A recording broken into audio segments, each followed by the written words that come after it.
Personal Story segment tonight, the actress Stacey Dash rose from poverty in the South Bronx to become a film star, most notably in the movie Clueless. Then Miss Dash began to get political. Her new book is called There Goes My Social Life, From Clueless to Conservative. It's out this week, and I spoke with Stacey last night. So you're going to be on the advisory board, Women for Trump. Yes. Why?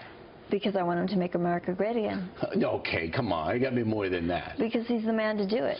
All right, so what has convinced you, cutting through the clutter, right. all right, that he can deliver on his promises? He believes in a strong military. He doesn't like to take any mess from anyone, so I know he's going to put us back into being the superpower that we are. He knows how to do business.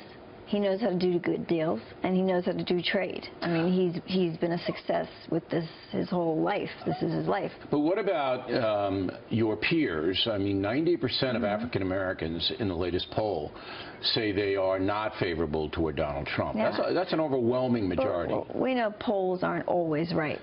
But they're right most of the time. Yeah, but they're not always right, and I don't think it's that many that are against them. But you know, he has a minority outreach program, and so do I. I have one that I'm doing for the GOP. What does that mean, minority outreach? That means going into inner cities and talking to people and explaining to them what Republicans do stand for, not what the Democratic narrative has been.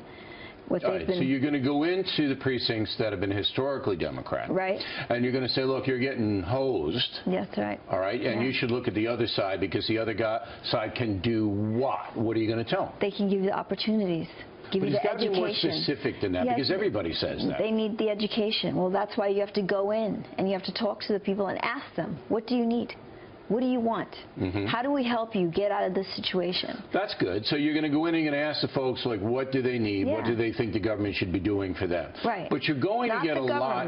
Not only the government, the private sector, everybody in the neighborhood as a community. You know, because the government is the problem. The government is what's keeping them there. Okay. The Democratic, you know, plantation mentality is what's keeping them on entitlements and, you know, dependent on something else, so they have no self-worth. Did you always think this way, or was there a conversion of some kind? I've always thought this way. I just didn't realize it. You didn't know it. And that's what my book is about. It's about, I grew up in the South Bronx. You know, right. We talked about that. You grew up in poverty, and then you got this amazing break, and you were in a couple of good movies like Clueless. But you were clueless when you were in Clueless, were you not? Yeah, I was. Okay, you in the ladies. I mean, you didn't know. No, I didn't know. Did you go along with the liberal program in Hollywood then? Not really. No, I never did. I never really did. Now, your book is entitled There Goes My Social Life.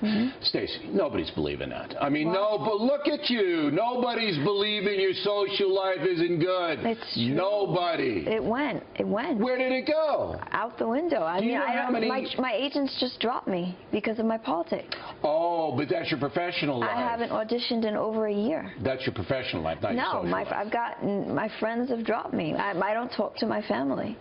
Your family turned on you? Yes. Your kids still love you, though, right? My kids are my family. Right, okay. My children are my family. What you're saying, though, is because you've taken a different road and you see things differently, that you're paying a price. That's right. But you have suffered socially and professionally because you don't toe the liberal line. That's not fair. And I never will.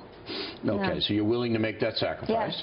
And if people want to read about it, they should pick your book up. I would hope they do. Even if they hate me, I hope they read my book. Okay. Because I want people to know that when I speak, I'm not coming from a place of judgment. I'm coming from a place of experience. Okay, Stacey Dash, thank you for talking with us today. Thank you. Right.